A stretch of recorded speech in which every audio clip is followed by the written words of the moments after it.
It's Monday, everyone. I'm in my office. We're still isolated. We're still social distancing. We've now added to that to wear masks when we go to the store and gloves when we go out in public. I'm trying to do that. Stephanie has made me a mask. It's a Star Wars mask, and I kind of like that. I'm not sure if I look like I'm trying to stay healthy or trying to rob a train in the Old West, but I put it on just the same. It's a hard time. The number of sickness and the number of deaths that we're seeing on the news is astronomical to all of us. It does create a stir, even though our county is relatively safe, and to our knowledge there are 5 cases. We do feel somewhat safe, but you can't help but be overwhelmed with grief, with heartache. You can't help but feel a bit of fear when you go out. So I sit back and I think about these times. My mind naturally goes to hard times in my life from childhood forward. Times when I couldn't see hope. Times when the hardness of the moment, the difficulty of the period was all that we could see. I didn't see light at the end of the tunnel. If there was, I probably thought it would have been the train. The darkness of my mind offered little hope and few answers. And yet here I am. I am whole. I am healthy. I am happy. And I would like to say I think I am reasonably emotionally and mentally stable.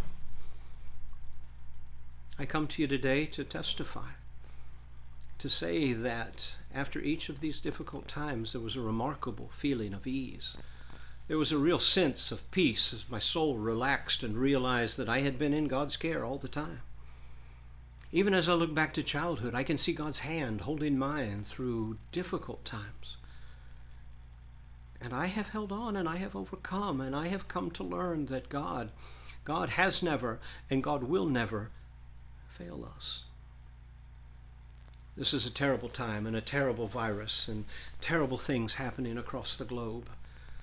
We are estranged from our friends, and maybe we're not so afraid, but wait till you get a fever or a deep cough and all of a sudden, oh my. And yet our life, yours as well as mine, reminds us that God really has never failed us. That God has always been present with grace, with love, with mercy, and we have never been alone. And through our darkest of days, God has held our hand. And so in light of the testimony of each of our lives, I choose not to be afraid. I choose to remember God's presence in my past, God's presence now. And I choose to see God in the beauty that is still creation. And I choose to be at peace because God has never failed. And so I say to you, it's Monday. Isaiah 41 says, I am the Lord, your God, who holds your hand and who says to you, do not fear, for I will always help you. Once again, it's Monday. Let's choose to stay positive. Let's choose to be non-complaining. Let's choose to reach out to those in our circle, and let's make a special effort to make contact with people who we don't ordinarily have contact with. It's Monday, and God has not failed. And as far as I can see, God has no intention of failing. Be at peace. And may the Lord bless you and keep you and hold you through this time until we are able to gather again. Stay strong. Amen. Amen.